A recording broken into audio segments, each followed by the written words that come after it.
Hello student, हमारे Sumit sir physics channel पे आपका स्वागत है। आज की इस वीडियो में हम आपके लिए लेकर आ गए हैं एटॉमिक न्यूक्लियाई यानी क्लास 12th का जो आपका फिजिक्स का बहुत इंपॉर्टेंट चैप्टर। ऐसे देखा जाए तो बहुत छोटा सा चैप्टर है और बहुत इंपॉर्टेंट भी है, जिसमें हम लोग क्या करेंगे, न्यू सिलेबस के अकॉर्डिंग हम लोग क्या करेंगे, बात करेंगे, हर एक टॉपिक को कवर करेंगे इसमें। तो आप लोग एक वीडियो में यानी वन शॉट में हम फुल सिलेबस यहाँ पे देख रहे हैं। न्यू सिलेबस जो आपका है, composition, size of nucleus, atomic mass, mass energy relation and mass defect, binding energy, nucleus and it's variation जो भी है, और मास नंबर के साथ, और न्यूक्लियर फिजन फ्यूजन, हर कॉन्सेप्ट को हम लोग फुल्ली डिटेल में बात करेंगे। तो आप सिलेबस जो है, इस बार का सिलेबस यानी 2023 में जो है यही सिलेबस है। इसी सिलेबस के अकॉर्डिंग हम लोग बात करेंगे कि स्लाइड में देख रहे हैं इस तरह से हर चीज को लेके आए क्वेश्चन के साथ। तो हर क्वेश्चन को हम लोग क्या करेंगे, डील करेंगे। तो चलिए बिना समय गंवाए हुए हम स्टार्ट करते हैं, न्यूक्लियस के बारे में पढ़ना स्टार्ट करते हैं। यदि आप मेरे चैनल पे नए हैं तो चैनल को सब्सक्राइब कर ले, ठीक है। चलो देखो, सबसे पहले हम लोग समझते हैं कि न्यूक्लियस एक्चुअल में होते क्या है। सबसे पहले समझेंगे कि न्यूक्लियस एक्चुअल में होते क्या है, हम न्यूक्लियस किसको बोलते हैं, ठीक है। चलिए सबसे पहले समझा जाए तो देखिए न्यूक्लियस एक्चुअल में है क्या। तो हम लोग जानते हैं कि एटम जो है, एटम यानी ये समझिए एटम है, एटम का जो सेंट्रल कोर जो होता है, यानी जो सेंटर बोल रहे हैं, एटम का क्या हो गया, जिसको सेंटर बोल रहे हैं, ठीक है। समझ में आया कि एटम का जो सेंटर है, जहां पे न्यूक्लियस का यानी उसका टोटल मास यानी टोटल एटम का मास को कंसंट्रेट कर देते हैं या जूम कर लेते हैं, उसी को हम क्या बोलते हैं, उसी स्पेस यानी उसी सेंट्रल कोर को हम लोग क्या बोलते हैं, न्यूक्लियस बोलते हैं। यानी डिफिनीशन को सबसे पहले आप समझने का कोशिश कीजिएगा कि एक्चुअल में डिफिनीशन कहता क्या है। यानी इंटायर पॉजिटिव चार्ज, समझा कि इंटायर पॉजिटिव चार्ज, और कह रहा है इंटायर मास, मतलब एटम का जो टोटल चार्ज है और टोटल जो मास है जो कंसंट्रेट करते हैं इन ए वेरी स्मॉल स्पेस, एक बहुत छोटा सा स्पेस में, उसी को हम लोग बोलते हैं क्या, न्यूक्लियस ऑफ एटम, एटम का न्यूक्लियस। यानी समझो ना कि कोई भी एटम का जो मास है ना, टोटल मास, वह कहाँ रहता है, उसके न्यूक्लियस के अंदर, यानी न्यूक्लियस में, यही जो सेंट्रल कोर में।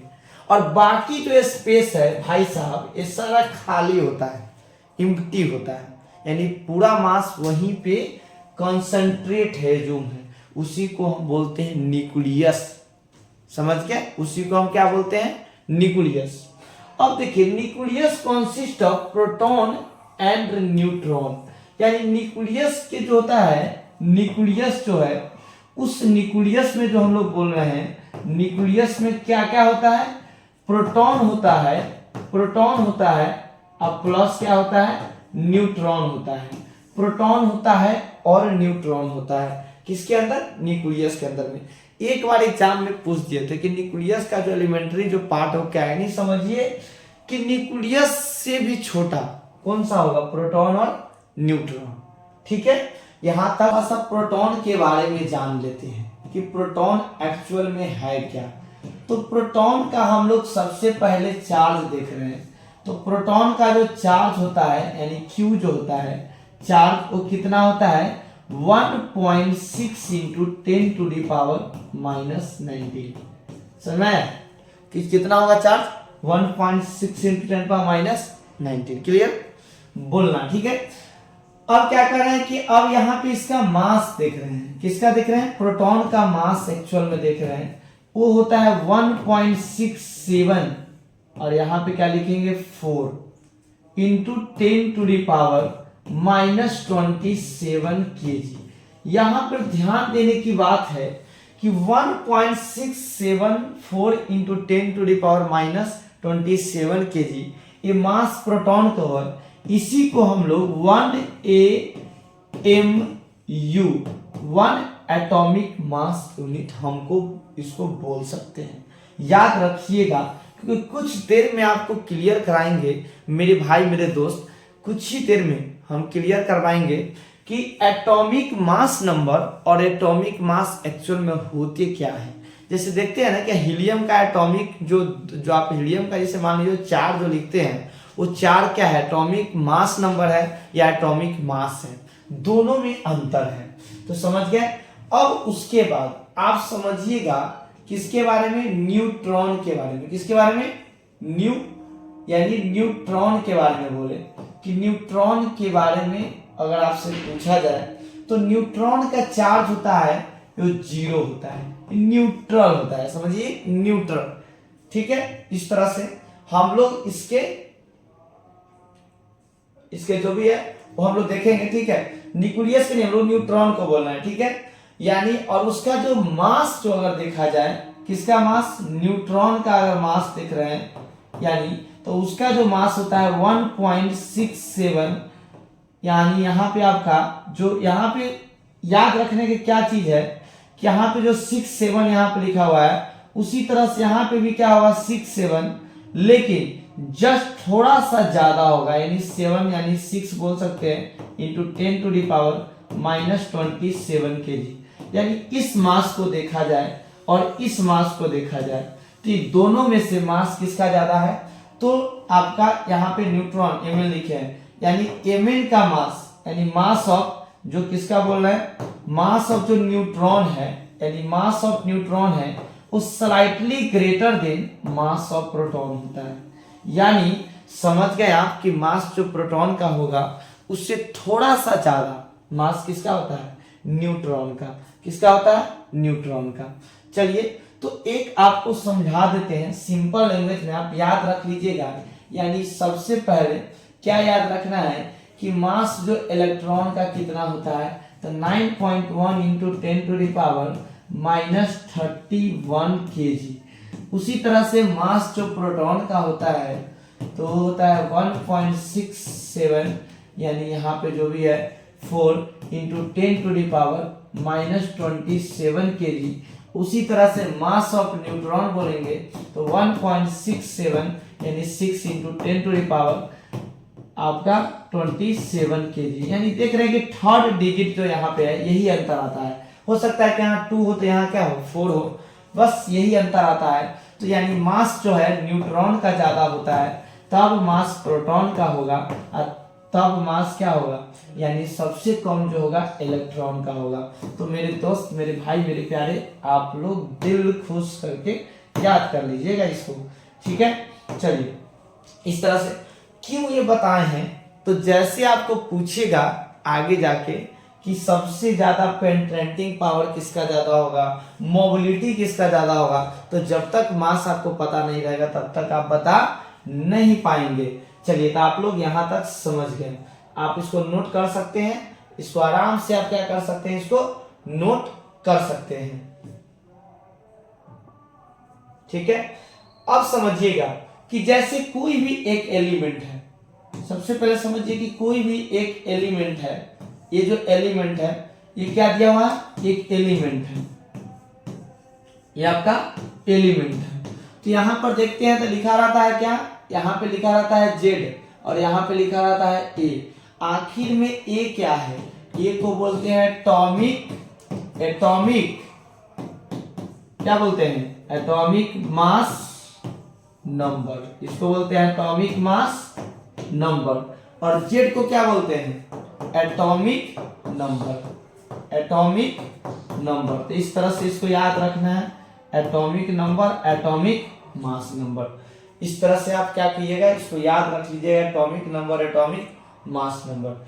Atomic number, atomic mass number, इस तरह से, यानी Z को लिखते हैं एटॉमिक नंबर और A for atomic mass number. चलिए, अब नेक्स्ट इसके आगे हम लोग देखते हैं। आखिर में सबसे पहले आप समझिएगा कि एटॉमिक नंबर, कुछ टर्म्स है, इस टर्म को समझ लीजिए कि देख रहे हैं हम लोग क्या, एटॉमिक नंबर, एटॉमिक नंबर देख रहे हैं। एटॉमिक नंबर को किससे रिलेट करते हैं? जेड से। किससे रिलेट करते हैं? जेड से। यानी एटॉमिक नंबर सबसे पहले देखिए, और एटॉमिक नंबर को हम रिलेट करते हैं जेड से। तो एटॉमिक नंबर क्या होता है? ये होता है आपका नंबर ऑफ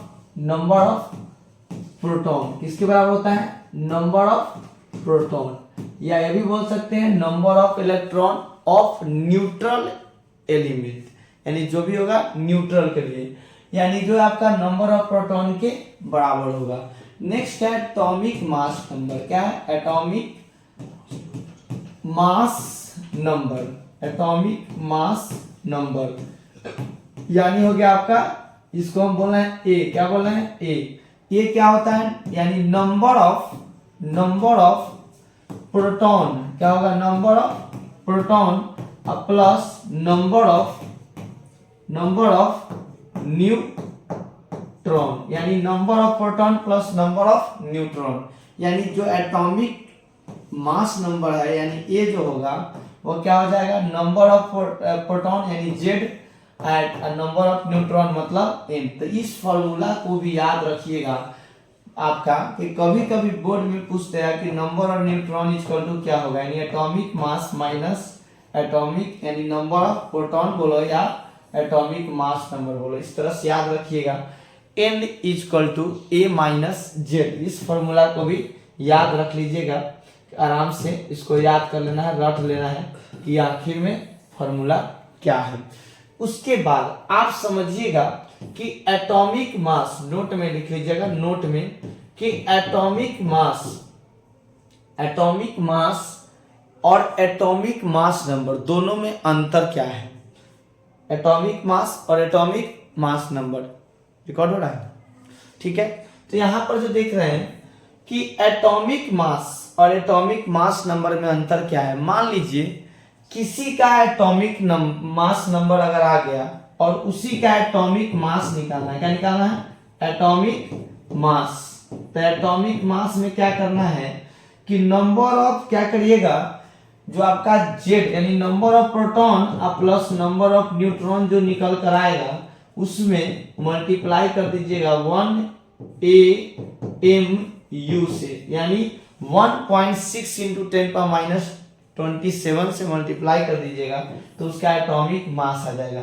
यानी क्या समझे कि एटॉमिक मास निकालना होगा तो क्या कीजिएगा, नंबर ऑफ न्यूट्रॉन को और प्लस नंबर ऑफ प्रोटॉन को जोड़ दीजिएगा और उसमें 1 AMU से मल्टीप्लाई कर दीजिएगा। तो आपका क्या आ जाएगा? आपका उसका एटॉमिक मास नंबर आ जाएगा।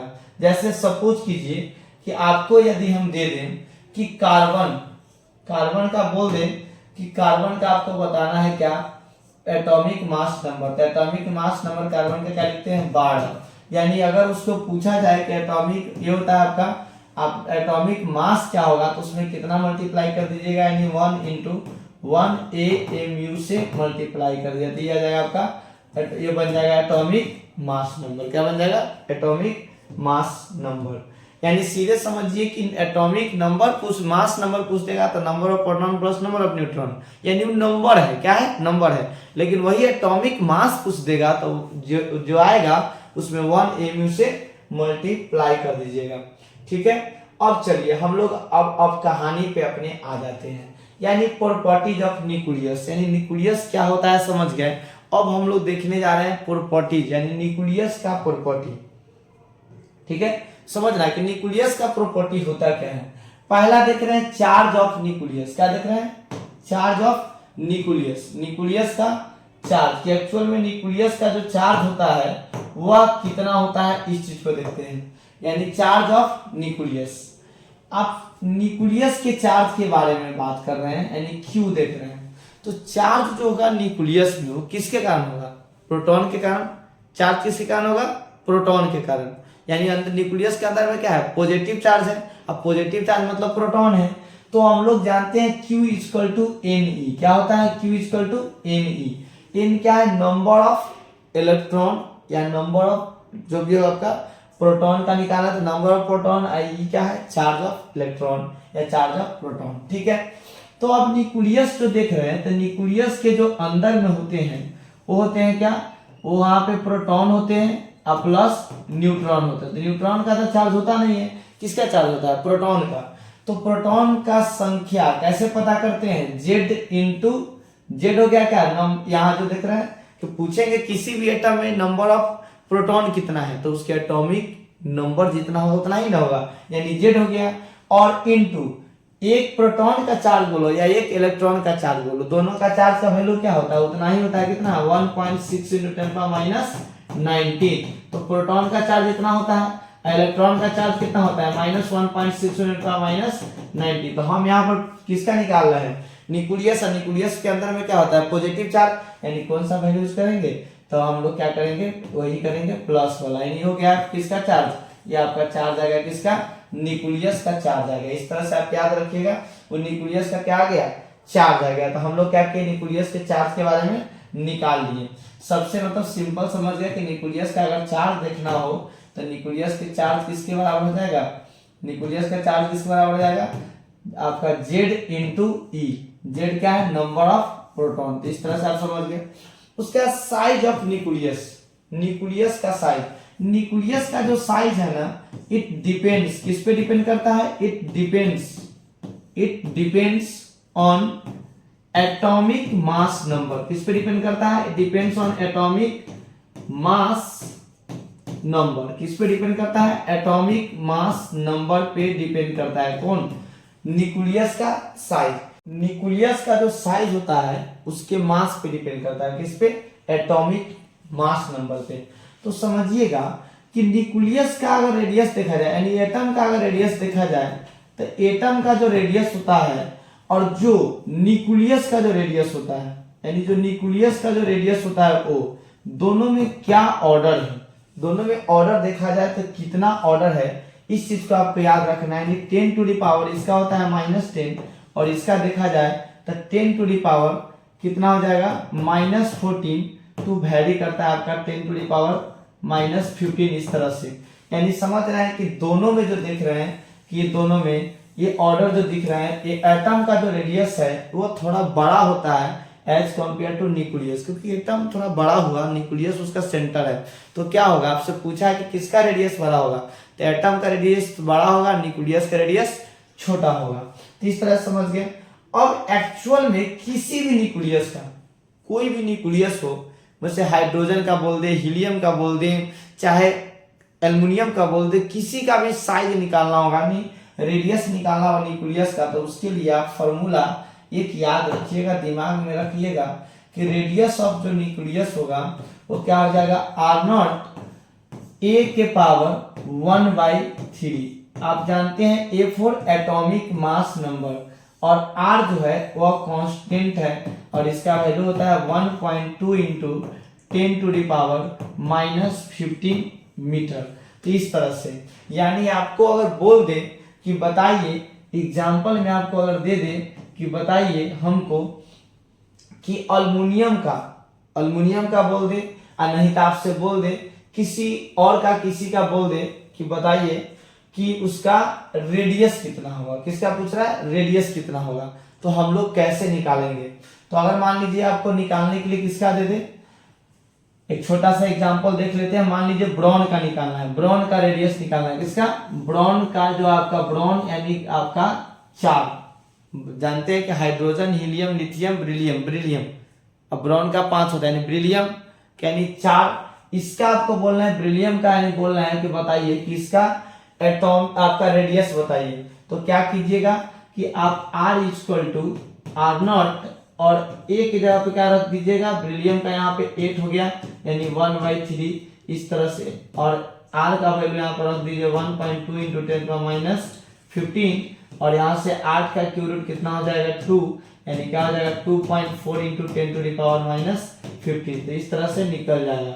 यानी आप निकाल लिए इसके बेरिलियम का रेडियस निकालिए, बी का रेडियस निकालिए। उस तरह से हम लोग क्या करेंगे, किसी का भी निकालना हो तो हम लोग क्या कर सकते हैं? सॉल्व कर सकते हैं, हम लोग निकाल सकते हैं।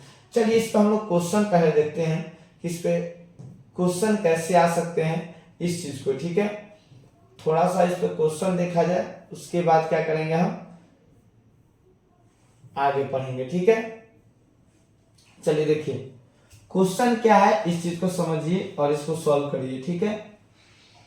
नीट 2022 यानी सीबीएसई में या बिहार बोर्ड में आपका ये भी रिपीट करने का चांस बनता है इस क्वेश्चन को। तो हम लोग क्या करेंगे, इसको समझेंगे सबसे पहले, इसको हम समझ के देखते हैं कि एक्चुअल में क्या होगा। कह रहा है कि nucleus of atomic mass number इतना स्प्लिट कर दिया, टूट गया दो न्यूक्लियाई में हैविंग मास इतना एंड इतना। यानी समझिए कि एक न्यूक्लियस है, यानी एक न्यूक्लियस है जिसका एटॉमिक मास नंबर इतना है, ये दो में टूट गया, एक में टूट गया 125 और एक में हो गया कितना 64। यानी अब हमसे पूछ रहा है कि ये जो दोनों जो डॉटर बना है, यानी पेरेंट ए हो गया न्यूक्लियाई, वो दोनों बन गया डॉटर, तो ये दोनों न्यूक्लियाई का रेडियस का जो आपका जो रेशियो है वो एक्चुअल में क्या होगा। यानी रेडियस का रेशियो पूछ रहा है, यानी R1/R2 पूछ रहा है। तो जैसे ही R1 लिखिएगा तो R1 क्या लिखिएगा आपका, R1 अगर लिखने के लिए हम बोले तो क्या लिखिएगा R0 a के पावर यानी A1 के पावर 1/3 और R2 लिखिएगा तो क्या लिखिएगा R0 A2 के पावर 1/3 इस तरह से। यानी R0 कैंसिल हो गया और यहां से जैसे ही आगे बढ़ाइएगा तो आगे क्या लिखिएगा R1/R2 इक्वल टू, यहाँ पे क्या बच गया A1 और नीचे क्या बच गया A2। यानी A1 के पावर कितना है 1/3 और A2 के पावर भी कितना है 1/3।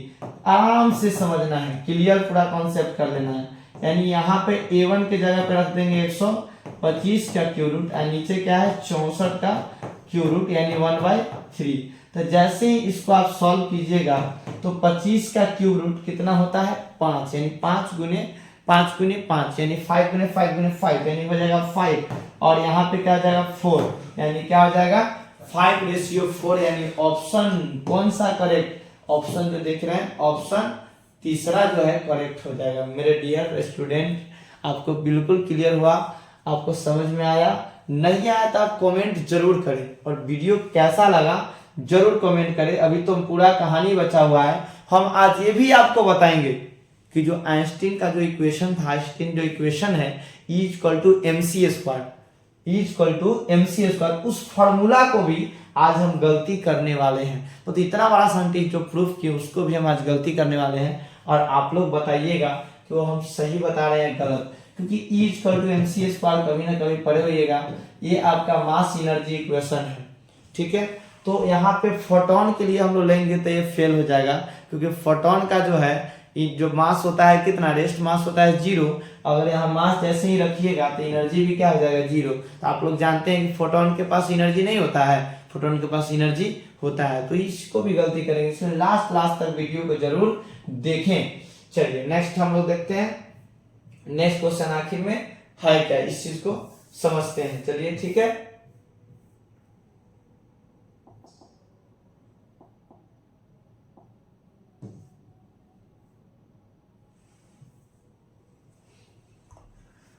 समझ रहा है कि नहीं? देखो एक क्वेश्चन है, बहुत इजी क्वेश्चन है, बस आपका कॉन्सेप्ट क्लियर करने के लिए दिए हैं मेरे दोस्त, ज्यादा चरफराने की जरूरत नहीं है।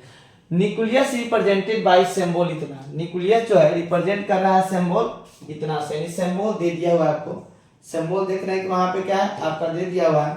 अब हमको बताना क्या है कि बताइए कि आखिर में कि इसका जो है वह कौन सा ऑप्शन सही होगा। तो आपको तो पता चल ही गया होगा कौन सा सही होगा। तो जेड क्या रिप्रेजेंट करता है, न्यूट्रॉन को, गलत। ये क्या आपका न्यूट्रॉन, ये आपका इतना जो करता है प्रोटॉन, ये भी क्या हो गया गलत। जेड फॉर प्रोटॉन और ए माइनस जो जेड होगा वो क्या होगा न्यूट्रॉन। तो हम लोग देखें कि न्यूट्रॉन और प्लस प्रोटॉन इक्वल टू होता है ए, तो न्यूट्रॉन किसके बराबर हो जाएगा ए माइनस जेड। तो ये न्यूट्रॉन को करता है और ये प्रोटॉन को करता है। ऑप्शन कौन सा सही हो जाएगा आपका, ऑप्शन आपका हो जाएगा आपका option B is correct, option B is correct, यानी हो गया। इस तरह से हम समझ गए।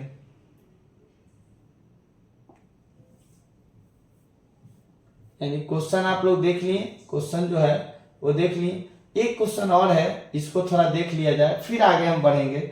नेक्स्ट प्रॉपर्टी जो हम लोग देखेंगे न्यूक्लियस का डेंसिटी के बारे में। तो इस क्वेश्चन में क्या है समझिएगा, if the nuclear radius of aluminium, aluminium का जो न्यूक्लियर रेडियस है, यानी जो आपका न्यूक्लियर रेडियस जो देखा जाए एल्युमिनियम का, वो दिया हुआ है कितना 3.6 फर्मी। अरे बाबा फर्मी ये भी डिस्टेंस का यूनिट है। कह रहा है कि बताइए प्रॉक्स रेडियस बताइए किसका 64, यानी कॉपर का बताना है। किसका बताना है, कॉपर का बताना है। यानी हम लोग जानते हैं R0 इंटू कितना, यहाँ 64 लिखिएगा, एटॉमिक मास नंबर दे दिया है 64, यानी 1/3, यानी कितना हो जाएगा 4 इंटू R0। इस तरह से अब हम जान रहे हैं कि अल्युमिनियम का जो लिखते हैं, अल्युमिनियम का तो क्या लिखते हैं R0 इंटू यहाँ क्या लिखेंगे 27, यानी 1/3, यानी कितना हो जाएगा 3, आपका 3 इंटू 3 यानी 3R0।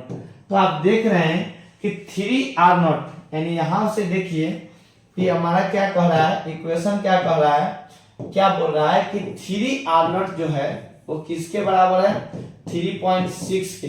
तो बताइए यहाँ से R0 निकल जाएगा 1.2, कितना निकल जाएगा 1.2। अब इसी के वैल्यू को यहाँ रख दीजिए तो क्या हो जाएगा 4 इंटू 1.2, यानी कितना हो जाएगा 4.8 फर्मी। यानी कौन सा ऑप्शन सही हो जाएगा, option B is correct, option B is correct, option C option C is correct.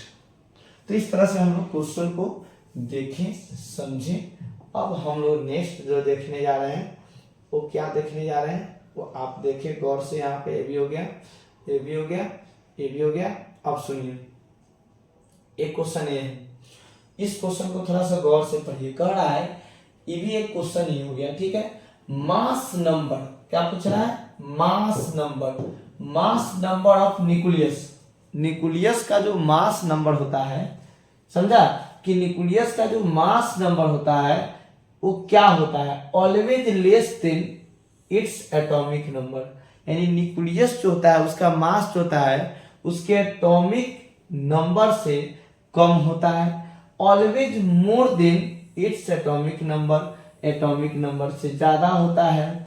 कह रहा है some times equal to its atomic number, कुछ समय इक्वल हो जाएगा, सम टाइम लेस देन और सम टाइम मोर देन नहीं। यहाँ पे कौन सा ऑप्शन होना चाहिए बताइए। कह रहा है क्या कि मास नंबर ऑफ न्यूक्लियस, यानी mass number of nucleus, nucleus का जो मास नंबर होगा उसके बारे में पूछ रहा है। यानी और बहुत बहुत इंपॉर्टेंट है, वेरी वेरी इंपॉर्टेंट है आपके बोर्ड एग्जाम के लिए, देखा जाए किसी भी एग्जाम के लिए। सीबीएसई बोर्ड एग्जाम में भी पूछते हैं कि प्रूफ कीजिए कि डेंसिटी जो होगा न्यूक्लियस का वह उसके मास पे डिपेंड नहीं करेगा। यानी आप हाइड्रोजन लीजिए तब, चाहे हीलियम लीजिए तब, चाहे कार्बन लीजिए तब, चाहे एल्युमिनियम लीजिए तब, ठीक है, सारा का जो डेंसिटी होगा, डेंसिटी आपस में क्या होगा बराबर होगा, डेंसिटी कांस्टेंट रहता है। इसी चीज को आज हम आपको प्रूफ करके दिखाते हैं कि डेंसिटी कैसे क्या रहेगा, कांस्टेंट रहेगा। तो डेंसिटी का फॉर्मूला क्या होता है, mass of nucleus by volume of nucleus, यानी डेंसिटी इक्वल टू क्या हो गया मास अपॉन वॉल्यूम, यही होता है। अब हम लोग क्या करेंगे, इसमें वैल्यू को रख देंगे। अब आप क्या कीजिएगा, मास के जगह पे ए रख दीजिए, A for atomic mass number. अब वॉल्यूम क्या होता है 4/3, क्योंकि न्यूक्लियस कैसा दिखता है स्फेरिकल, न्यूक्लियस कैसा दिखता है स्फेरिकल, ए रेडियस।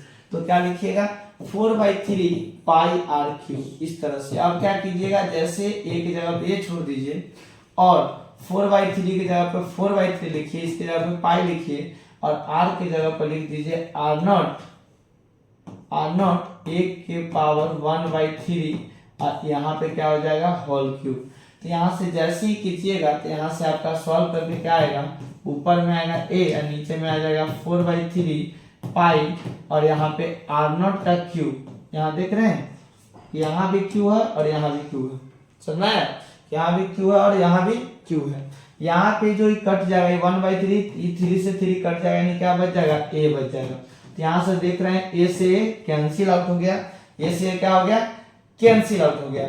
अब फाइनली जो डेंसिटी जो आ गया वो कितना आ गया, ये ऊपर जाएगा 3 तक, क्या आ जाएगा 3 4 पाई आर नॉट का क्यूब। अब जो हम लोग जानते हैं कि ये आपका कांस्टेंट है और 4 भी कांस्टेंट है, पाई मतलब 3.14 और आर नॉट मीन्स 1.2। अभी देखिए हम लोग R naught means 1.2 into 10 to the power minus 15 इसका कितना आ जाएगा होल क्यूब। जैसे ही आप रखिएगा तो इसका जो डेंसिटी का एक वैल्यू आएगा, डेंसिटी के क्या आएगा, एक वैल्यू आएगा।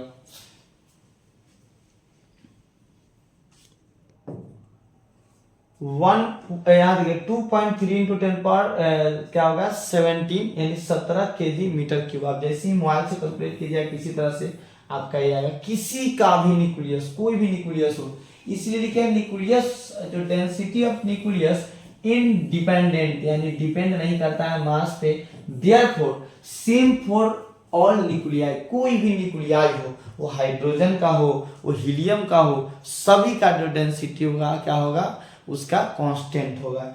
चलिए अब हम लोग इस पे मजेदार क्वेश्चन देखते हैं। आप लोग स्क्रीनशॉट मार सकते हैं, अभी तक नहीं मारे तो आप लोग स्क्रीनशॉट पहले मार लें। हम यहाँ से रखते हैं, आप लोग पहले स्क्रीनशॉट मार लें। चलिए नेक्स्ट तो देखें क्वेश्चन बहुत मजेदार, जिस पढ़ाए हैं उसी पे कॉन्सेप्ट पे ये क्वेश्चन आपका ला दिए। कह रहा है कि 2 nuclei have mass number ratio इतना इतना। 2 न्यूक्लियाई है, एक का A1 और A2 का रेशियो दे दिया हुआ है कितना 1:4।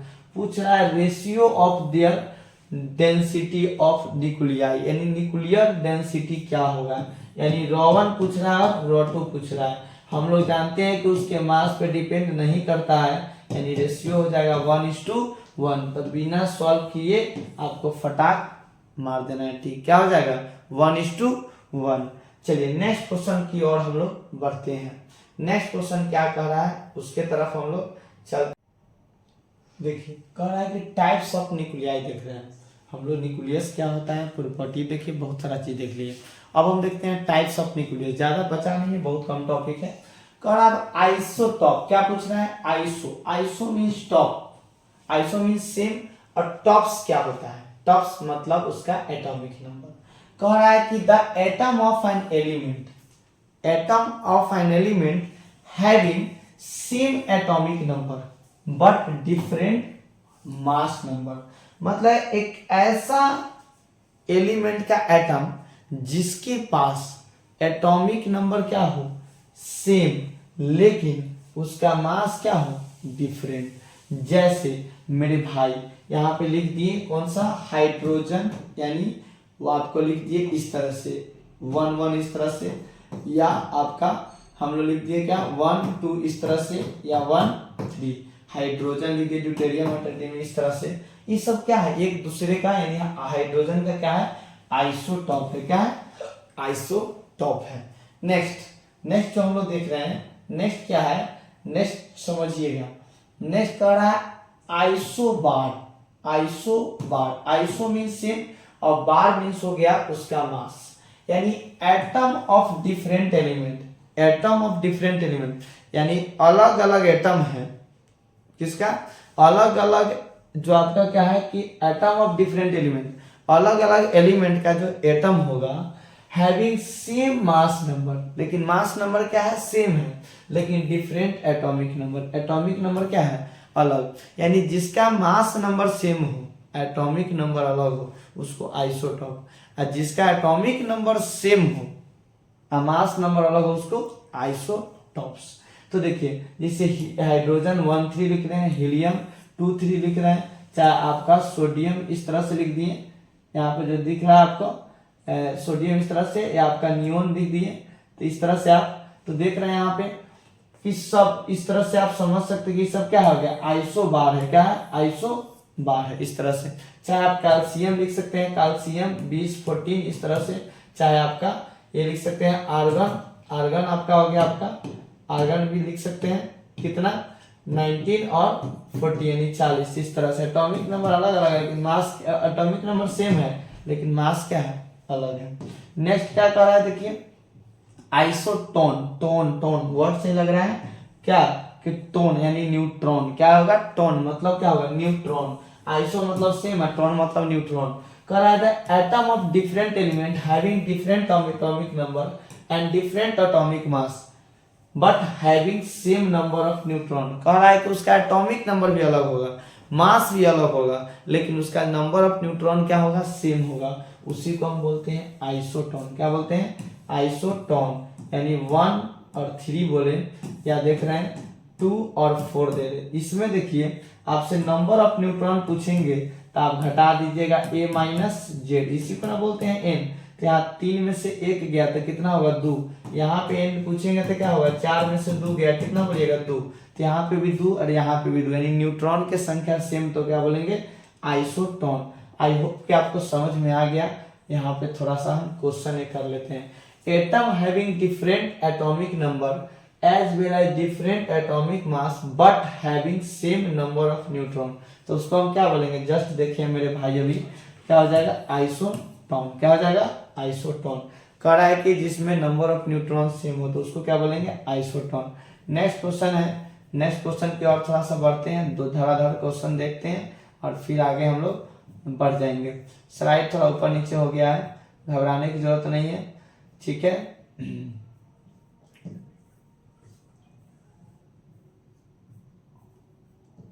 थोड़ा और क्वेश्चन देते हैं आपको, तो इस तरह से क्या होना चाहिए।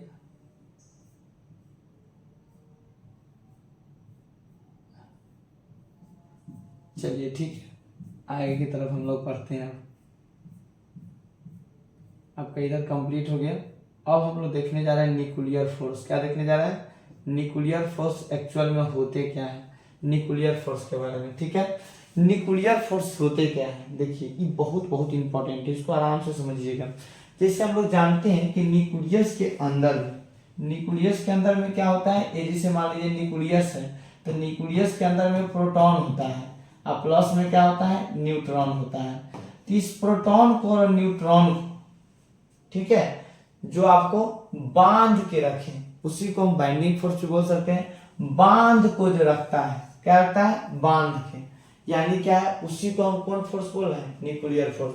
The force acting inside the nucleus, the force acting inside the nucleus, nucleus के अंदर में जो फोर्स लग रहा हो, तो न्यूक्लियस के अंदर में जो फोर्स लगता है और एक्टिंग बिटवीन न्यूक्लियन और जो न्यूक्लियन के बीच में, न्यूक्लियन मतलब प्रोटॉन और न्यूट्रॉन के बीच में, उसी को हम बोलते हैं न्यूक्लियर फोर्स। क्या बोलते हैं न्यूक्लियर।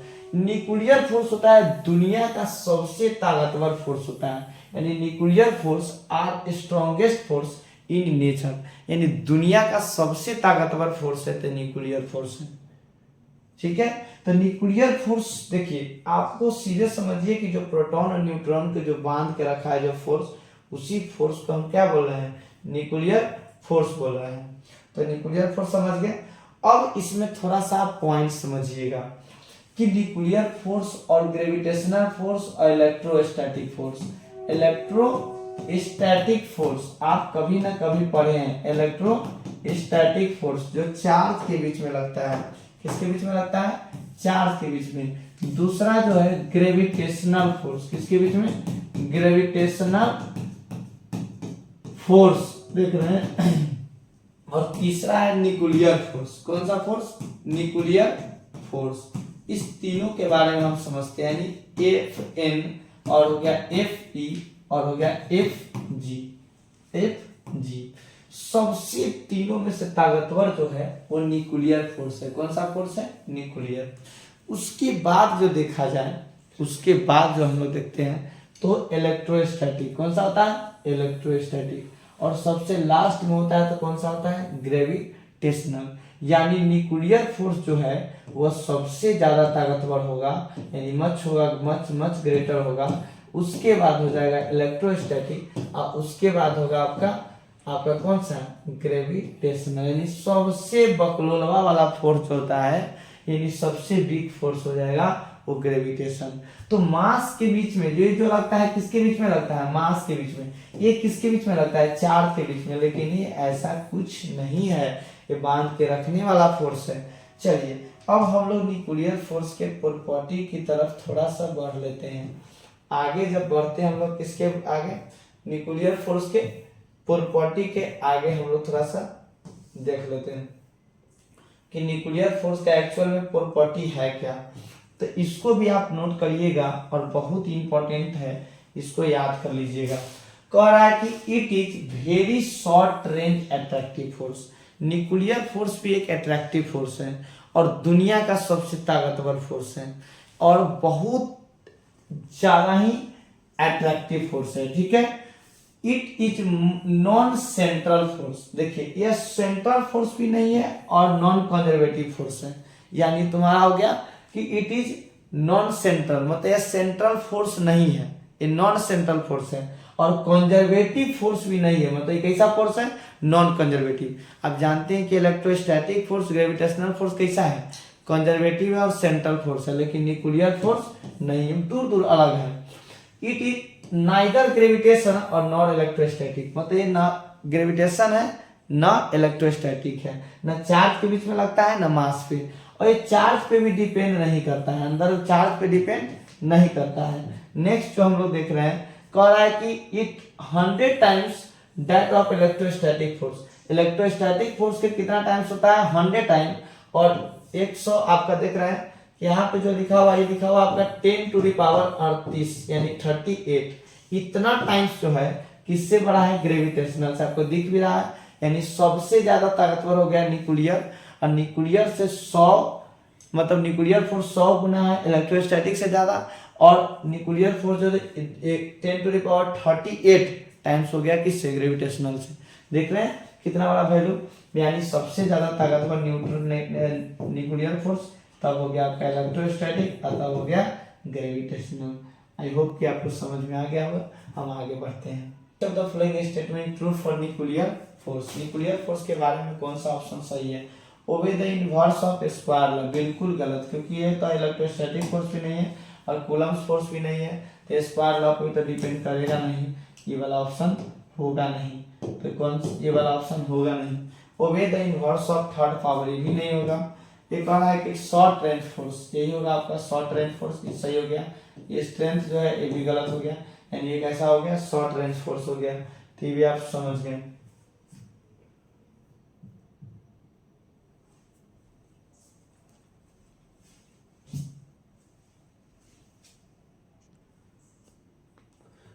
देखिए आप देख रहे हैं मास एनर्जी इक्विवेलेंस, ये बहुत बहुत बड़ा कॉन्सेप्ट है जो आइंस्टाइन जो है, आइंस्टाइन जो साइंटिस्ट जो हैं वो दिए थे, ठीक है, 1905 के लमसम उसी समय दिए थे, एंड आइंस्टाइन दिए थे। ये बोले थे कि समझिए कि मास को हम एनर्जी में बदल सकते हैं और एनर्जी को भी मास में बदल सकते हैं, यानी जैसे ही मास को बढ़ाएंगे तो एनर्जी भी बन जाएगा, यानी मास को बढ़ाएगा तो एनर्जी बढ़ जाएगा, यानी यही कॉन्सेप्ट, इसी कॉन्सेप्ट को बताए थे, वही मास एनर्जी इक्विवेलेंस। कहा mass energy equivalence is the one of the key concept of physics which denote the mass and energy are same and one। कह रहा है कि दोनों एक सेम ही चीज है। It can be represent mathematically by Einstein was not actually the founder of mass energy equivalence, but Einstein was the one who was the first to be described the accurate relation for it। This theory जो भी है, this theory special relativity equation, मतलब समझिए कि Einstein जो है, इसी Einstein जो साहब थे यानी साइंटिस्ट, वही ये रिलेशन दिए, रिलेटिविटी थ्योरी के बेसिस पे काम करता है, यानी कॉलेज में खूब पढ़िएगा। ये क्या बोले कि E इक्वल टू जो होता है mc स्क्वायर होता है, क्या होता है mc square, m for mass है, क्या है m फॉर मास, यानी c for speed of light, speed of light, यानी कितना होता है किसमें, वैक्यूम में, 3 into 10 to the power 8, 3 into 10 power 8 metre पर सेकेंड, इस तरह से। यानी हम इसको ये भी लिख सकते हैं m equal to E by C square, E by C square. देखिए जैसे एनर्जी बढ़ाइएगा तो मास भी क्या होगा, बढ़ेगा, चाहे आप मास बढ़ाइएगा तो एनर्जी बढ़ेगा। तो ये आपको इक्वेशन जो दी, इसी को बोलते हैं एनर्जी इक्विवेलेंस इक्वेशन या Einstein equation, E equal to mc²। यदि हम आपको बोलते कि बताइए कि 2 kg को, यानी क्या करना है आपको, मास का वैल्यू दे दिए 2 kg, इसका बताइए कि एनर्जी कितना होगा। यानी E इक्वल टू आप लगा दीजिए mc², m के जगह पर 2 और c के जगह पर 3 × 10⁸ यहाँ का होल स्क्वायर करके आप निकाल लीजिएगा, जो भी आएगा वो जूल में, इस तरह से आंसर आ जाएगा। इसी को बोलते हैं मास एनर्जी इक्विवेलेंस, यानी जो है आप मास एनर्जी इक्विवेलेंस इसको हम बोलते हैं। मास और एनर्जी में क्या बताए थे, रिलेशन बताए थे। चलिए तो हम लोग आगे देखते हैं मास डिफेक्ट। क्या देख रहे हैं, मास डिफेक्ट, बहुत बहुत इंपॉर्टेंट कॉन्सेप्ट है, समझिएगा। तो देखते हैं कि मास डिफेक्ट क्या होता है। मास डिफेक्ट क्या होता है, मास डिफेक्ट क्या है, the difference between the sum of masses of all nucleon. यानी न्यूक्लियन का मतलब क्या हो गया, आपका प्रोटॉन प्लस न्यूट्रॉन, उसको हम बड़का एम से लिख रहे हैं। मास ऑफ न्यूक्लियस, इसको हम छोटका एम से लिख रहे हैं, यहाँ पे लिखा गया छोटका एम से लिख रहे हैं। उसका जो डिफरेंस होगा उसी को हम मास डिफेक्ट बोल रहे हैं। यानी डेल्टा एम क्या बोल रहे हैं हम लोग, कि डेल्टा एम जो समझिए कि डेल्टा एम क्या बोल रहे हैं हम लोग, कि आप डेल्टा एम को हम बोल रहे हैं mass of nucleon, mass of जो बोल रहे हैं न्यूक्लियन, इस तरह से। यानी डेल्टा एम क्या है, मास डिफेक्ट, क्या है, मास डिफेक्ट, यानी बड़का एम माइनस छोटका एम। समझिएगा, जैसे क्या किए कि हम लोग जानते हैं कि न्यूक्लियस के अंदर में प्रोटॉन होता है और प्लस क्या होता है, न्यूट्रॉन होता है। इसको तोड़ दिए, प्रोटॉन को अलग निकाल दिए और न्यूट्रॉन को अलग निकाल दिए। अब जैसे हम क्या किए, तोड़ने के बाद दोनों को मास जोड़े, यानी मास ऑफ, वही लिखे कि सम ऑफ मास ऑफ प्रोटॉन और न्यूट्रॉन, इसी को मास ऑफ न्यूक्लियन बोलते हैं, यानी बड़का एम बोल दिए। और ये जो मास है वो किसका है, न्यूक्लियस का है, यानी छोटका एम है, इस तरह से। ये जो आएगा दोनों में डिफरेंस, उसी को हम लोग बोलते हैं मास डिफेक्ट। मतलब क्या समझे कि आप एक डब्बा लिए, उस डब्बा में बंद कर दिए प्रोटॉन और न्यूट्रॉन को, यानी उसको क्या बोल रहे हैं, न्यूक्लियस बोल रहे हैं। क्या बोल रहे हैं, न्यूक्लियस। उसका मास देखिए, जब डब्बा में पूरा बंद था उस समय जो दोनों मास है एक साथ जब है, उस समय मास जो है वो मास क्या है, कम है। कब, जब उसको सेपरेट करके तब तौला गया, यानी जोखा गया, जब उसका वजन किया गया, यानी मास को देखा गया, यानी तब मास ऑफ प्रोटॉन देखा और मास ऑफ न्यूट्रॉन देखा, तो वो क्या आ गया, आपका ज्यादा आ गया। यानी ज्यादा कैसे आ गया, तो जिस समय वो बांधा हुआ था दोनों एक साथ था, तो उसमें से कुछ मास एनर्जी के फॉर्म में था। किसके फॉर्म में, एनर्जी के फॉर्म में। जैसे ही उसको अलग किया तो जो एनर्जी था वो मास में कन्वर्ट हो गया, यानी वो दोनों अलग अलग का जो मास है वो ज्यादा है और पहले जो था मास उसका था कम था। यही जो अंतर को हम क्या बोलते हैं, मास डिफेक्ट। क्या बोलते हैं, मास डिफेक्ट। क्या बोलते हैं, मास डिफेक्ट। क्या बोलते हैं, मास डिफेक्ट। याद हो गया। चलिए देखिए, अब हम लोग निकालते हैं मास डिफेक्ट का फॉर्मूला।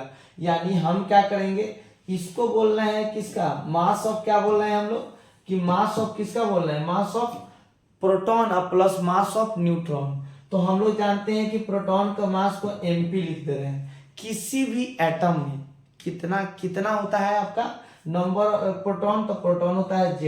एक प्रोटॉन के मास mp है तो z प्रोटॉन का क्या होगा, zmp। आप यहाँ पे प्लस मास ऑफ न्यूट्रॉन क्या होता है, mn। क्या लिखते हैं, मास ऑफ न्यूट्रॉन क्या होता है, mn। अब देखिए, एक जो आपका न्यूट्रॉन का मास mn लिखे, अगर किसी एटम का एलिमेंट का एटॉमिक नंबर z है, एटॉमिक मास a है, तो नंबर ऑफ न्यूट्रॉन कितना होगा, a माइनस जेड। आप लोग जानते हैं, तो ये नंबर ऑफ न्यूट्रॉन निकल गया, तो ये बड़का एम हो गया। क्या हो गया, बड़का एम। और इसमें से हम लोग किसका मास घटा देंगे, मास ऑफ आपका न्यूक्लियस, यानी उस तरह से हम लोग घटा देंगे। तो ये आपका किसका फॉर्मूला आ गया, मास डिफेक्ट का फॉर्मूला आ गया। इस तरह से हम लोग समझ गए कि मास डिफेक्ट का फॉर्मूला क्या होगा। यानी समझ गए, प्रोटॉन का मास, टोटल प्रोटॉन का मास, टोटल न्यूट्रॉन का मास हो गया अलग अलग, दोनों को जोड़े और उसको घटा दिए, मास ऑफ उसके आपका न्यूक्लियस, इस तरह से।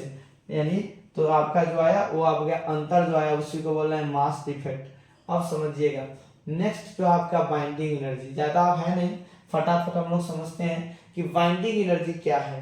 कि बाइंडिंग एनर्जी एक्चुअल में होते क्या है। द मिनिमम एनर्जी रिक्वायर्ड क्या है, minimum energy required to separate the nucleon up to infinite distance from a nucleus. समझिए कि क्या किए, न्यूक्लियन को सेपरेट कर दिए, मतलब प्रोटॉन और न्यूट्रॉन को क्या कर दिए, अलग। तो जो एनर्जी चाहिए उसी को हम बाइंडिंग एनर्जी बोल रहे हैं। अभी ना आपको कुछ देर पहले बोले थे कि मान लीजिए कि प्रोटॉन और न्यूट्रॉन है, एक साथ ही बांधा हुआ है, तो इसका मास इसका मास प्लस कुछ एनर्जी किसके फॉर्म में, बाइंडिंग एनर्जी यानी एनर्जी के फॉर्म में, कुछ मास क्या एनर्जी के फॉर्म में। जैसे ही इसके सेपरेट किया जाएगा तो जो एनर्जी के फॉर्म में जो आपका जो एनर्जी था वो मास में कन्वर्ट हो जाएगा, यानी दोनों में चला जाएगा। यानी अलग अलग का मास क्या होगा, ज्यादा, जब ऐसे जब साथ रखिएगा तो उसका क्या है, कम। तो यानी जो मास में जो डिफेक्ट आया था, अब बाइंडिंग एनर्जी का फॉर्मूला क्या हो जाएगा, यानी बाइंडिंग एनर्जी का जो फॉर्मूला बोल रहे हैं वो क्या हो जाएगा, जो मास में जो कमी आया था यानी डेल्टा एम, उसी में सी से क्या दे देंगे, मल्टीप्लाई, तो आ जाएगा बाइंडिंग एनर्जी का फॉर्मूला, यानी डेल्टा एम सी स्क्वायर, यानी binding energy equal to delta M C square. और डेल्टा एम हम देखे हैं क्या है, mass defect, C for speed of light. I hope कि आपको बाइंडिंग एनर्जी भी समझ में आ गया। अब चलिए देखिए, एक यहाँ पे कॉन्सेप्ट है कि आप क्या देख रहे हैं कि इसमें देख रहे हैं हम लोग क्या, कि बाइंडिंग एनर्जी, और देख रहे हैं किसका, उसका न्यूक्लियर बाइंडिंग एनर्जी, यानी न्यूक्लियर बाइंडिंग एनर्जी जो है वो हम लोग पढ़े हैं कि न्यूक्लियर बाइंडिंग एनर्जी क्या होता है, B nuclear binding energy per nucleon, यानी पर न्यूक्लियन जो होगा वो किसके बराबर होगा, nuclear binding energy by total number of nucleon, यानी binding energy, total binding energy अब भाई क्या करेगा, टोटल नंबर ऑफ न्यूक्लियन। चलिए हम लोग समझेंगे कि यानी बाइंडिंग एनर्जी जितना ज्यादा होगा उतना ही स्टेबिलिटी जो होगा न्यूक्लियस का वह ज्यादा होगा। इस चीज को, यानी जितना ज्यादा बाइंडिंग एनर्जी होगा उतना ही ज्यादा जो स्टेबल है वो न्यूक्लियस उतना ही ज्यादा क्या होगा, स्टेबल होगा। ठीक है, उतना ही ज्यादा क्या होगा, स्टेबल होगा। इस ग्राफ से अब हम लोग समझते हैं, इसके बाद हम लोग लास्ट टॉपिक देखेंगे फ्यूजन और फ्यूजन, और उसके बाद हो जाएगा। देखिए आपका देख रहा है बाइंडिंग एनर्जी पर आपका एटॉमिक मास, यानी मास नंबर जो देख रहे हैं, ये ग्राफ हो गया इधर, और इधर देख रहे हैं मास नंबर। ठीक है, यानी देख रहे हैं यहाँ पे हाइड्रोजन है, क्या है, हाइड्रोजन। अब जैसे ही ग्राफ को देख रहे हैं तो इस तरह से ग्राफ गया है, फिर इस तरह से आया, फिर इस तरह से गया, और फिर इस तरह से हुआ, फिर इस तरह से हुआ, और उसका घटा, फिर घटते घटते घटते घटते इस तरह से हो गया। यानी आपसे हम पूछे कि ये जो बाइंडिंग एनर्जी जो है, ई जो देख रहे हैं बाइंडिंग एनर्जी, ये अगर, और इसका जो होगा, इसका जो वैल्यू जितना ज्यादा कम होगा उतना ही स्टेबिलिटी जो है वो भी क्या होगा, कम होगा। यानी देख रहे हैं कि जो लाइटर न्यूक्लियाई, जैसे हाइड्रोजन देख रहे हैं H2 जो होता है वो हो गया आपका, चाहे H3 जो हो गया, ये सब स्टेबल नहीं होता है, लेकिन स्टेबल क्या होता है, H1, ये सब स्टेबल होता है, लेकिन ये स्टेबल नहीं है। तो लाइटर न्यूक्लियाई भी कुछ होता है जो अनस्टेबल होता है। अब धीरे धीरे बढ़ते गए तो यानी ये सब जो है क्या है, स्टेबल है, क्या है, स्टेबल है, लेकिन बाकी ये सब क्या है, देख रहे हैं कि अनस्टेबल है। यानी यही स्टेबिलिटी को यहाँ से ग्राफ से पता चला कि ये ग्राफ में हमको बताया जा रहा है कि कौन स्टेबल है और कौन अनस्टेबल है। यानी लाइटर न्यूक्लियाई होता है वो ज्यादा स्टेबल होता है, लाइटर मतलब होगा वो भी अनस्टेबल होगा, और हेवी जो होगा वो भी अनस्टेबल होगा। यानी जो ज्यादा हेवी है वो भी अनस्टेबल होगा, और लाइटर है वो भी अनस्टेबल है। अगर लाइटर है मतलब हल्का जो है वो न्यूक्लियाई अगर अनस्टेबल है, तो अपने आप को स्टेबल बनाने के लिए वह लाइटर दो या दो से अधिक मिलके एक हेवी बनाएगा। यानी वहां हम देखेंगे फ्यूजन, क्या देखेंगे, फ्यूजन क्या देखेंगे, फ्यूजन। और वही हम लोग देखेंगे फ्यूजन में क्या होगा कि दो आपका एक हेवी न्यूक्लियाई टूट के और क्या होगा, लाइटर में कन्वर्ट होगा। क्योंकि वहां पे क्या हो रहा है, आपका हेवी अगर न्यूक्लियाई अनस्टेबल है तो अपने के स्टेबल बनाने के लिए खुद को क्या करेगा, ये आपका फ्यूजन करेगा, यानी क्या होगा, फ्यूजन करेगा, फ्यूजन यानी टूटेगा हल्का में। तो चलिए इस चीज को हम समझते हैं कि आखिर में वह कैसे डिपेंड करता है, इस चीज को थोड़ा समझते हैं डिटेल में। ठीक है, तो यहाँ पे हम लोग सबसे पहले हम लोग समझेंगे कि उसको रिलेशन को थोड़ा सा अच्छे से समझते हैं। जैसे एक रिलेशन हम आपको बताएं, यहाँ पे देखिए पैकिंग फ्रैक्शन नाम का कोई चीज है। क्या देख रहे हैं हम लोग? पैकिंग फ्रैक्शन नाम का कि एक हम लोग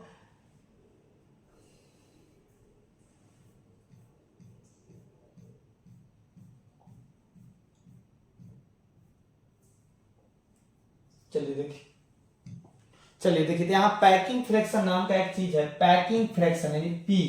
पैकिंग फ्रैक्शन जो होता है वो किसके बराबर होता है?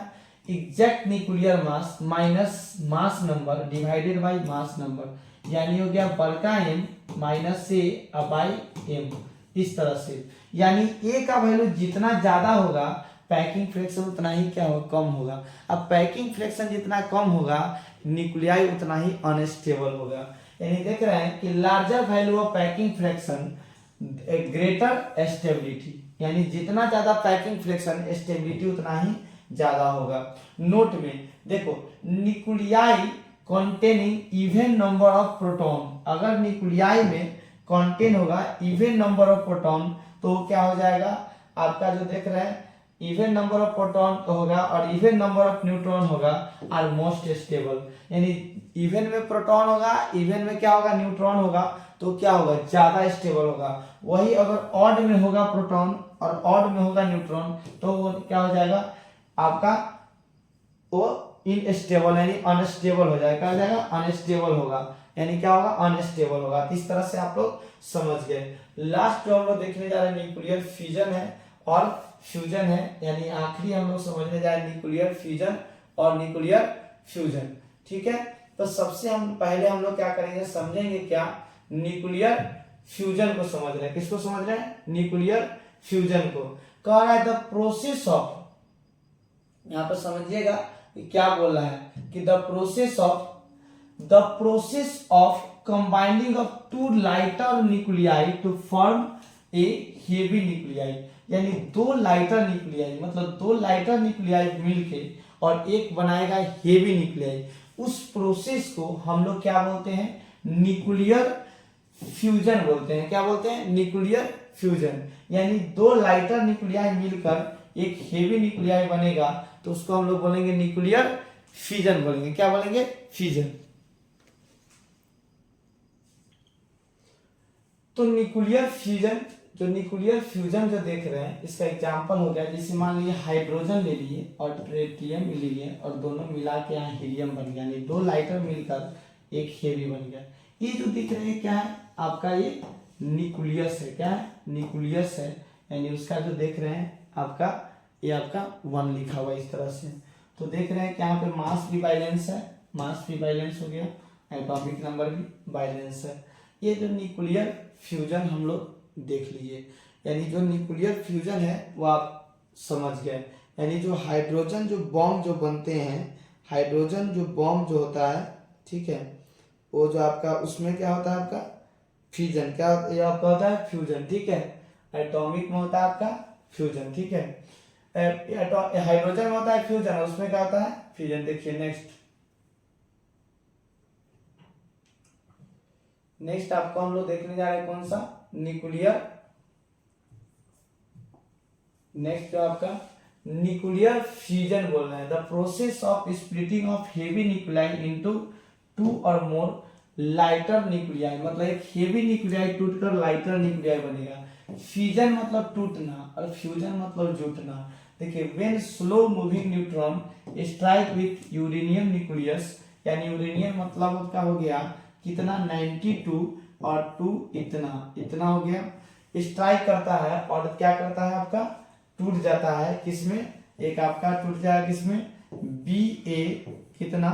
56 और यहाँ हो जाएगा आपका 141 और प्लस क्या बन जाएगा आपका? क्रिप्टन 92 और आपका कितना आपका यहाँ से हो जाएगा 36 और 92 और प्लस में 3 न्यूट्रॉन, यानी इस तरह से 01, इस तरह से प्लस में एनर्जी यहाँ से निकलेगा।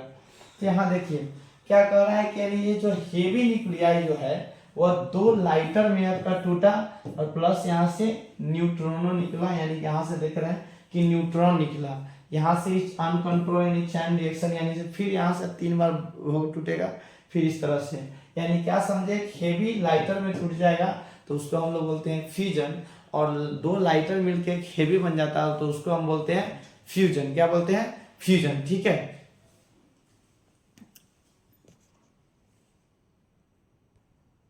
तो सिंपल आप समझ गए कि न्यूक्लियर आपका फ्यूजन क्या है। फ्यूजन में आप समझ गए कि आपका जैसे ड्यूटेरियम आपका ट्राइटियम हो गया, ये दोनों मिला यानी आपका H, इस तरह से आप देख रहे हैं क्या मिला आपका, यहाँ से मिला क्या H1 और 3 और H1 और 2 और इस तरह से आपका हीलियम बन गया, एक न्यूट्रॉन यानी 0 इस तरह से निकल गया यानी इस तरह से। तो यहाँ कोई भी बने उसमें आपका क्या होता है, मास जो है, और यहाँ पे देख रहे हैं कि एटॉमिक नंबर कंजर्व रहेगा और कुछ एनर्जी रिलीज करेगा। यहाँ देख रहे हैं कि आपका फ्यूजन हो गया, ये देख रहे हैं आपका ये फ्यूजन। फ्यूजन में क्या होता है, हेवी टूटेगा। फ्यूजन वर्ड उल्टा है कि एक न्यूट्रॉन आपका यूरेनियम देख रहे हैं टूट गया आपका बेरियम में और क्रिप्टन में, क्रिप्टन 36 और देखिए 56 कितना हो जाएगा 92, और यहाँ देख रहे हैं इतना ही जोड़ दीजिए, और यहाँ पर देख रहे हैं 3 न्यूट्रॉनो, न्यूट्रॉनो मतलब आपका हो गया इस तरह से N01 × 3 इस तरह से टूट गया। अब समझिए कि इसका जो है डिफरेंस क्या होगा, फ्यूजन और फ्यूजन, आप इसको भी नोट कर लें। अभी आप समझ गए कि स्प्लिट करता है लाइटर न्यूक्लियाई में जो इस तरह से, उसमें फ्यूजन होता है। अब फ्यूजन लाइटर मिलकर हेवी बनेगा। इसमें क्या होता है आपका कि देख रहे हैं इसमें, इसको अच्छे से पढ़ लें, ये एटॉमिक बम वर्क करता है किस पे, फ्यूजन पे, और आपका हाइड्रोजन बम करता है फ्यूजन पे। इसमें हाई एनर्जी नीड होता है तो फ्यूज करने के लिए, और इसमें लेस एनर्जी नीड होता है स्प्लिट करने के लिए। इस तरह से आपको लिख लें और इसको नोट कर लें। चलिए, तो आपके लिए अब आपको क्या करना है, इसी का एक पार्ट 2 यानी पार्ट 2 जो वीडियो देखेंगे इसका, जो आपके सिलेबस में नहीं यानी नीट वालों के लिए हो गया, नीट वाले के लिए सीबीएसई के लिए इतना ही था। यदि कोई बिहार बोर्ड के जो एग्जाम देने वाले हैं 24 में, तो उनके लिए भी पार्ट 2 हम अपलोड करेंगे।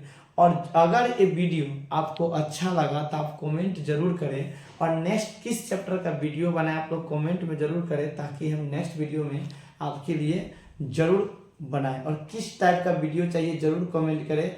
आपको याद नहीं हो रहा है तो भी प्रॉब्लम, आप जरूर कमेंट करें। नेक्स्ट वीडियो में आपको कमेंट पढ़ के कमेंट का ही थंबनेल बनाकर उस वीडियो को अपलोड करेंगे। चलिए, धन्यवाद। और फोड़ दे।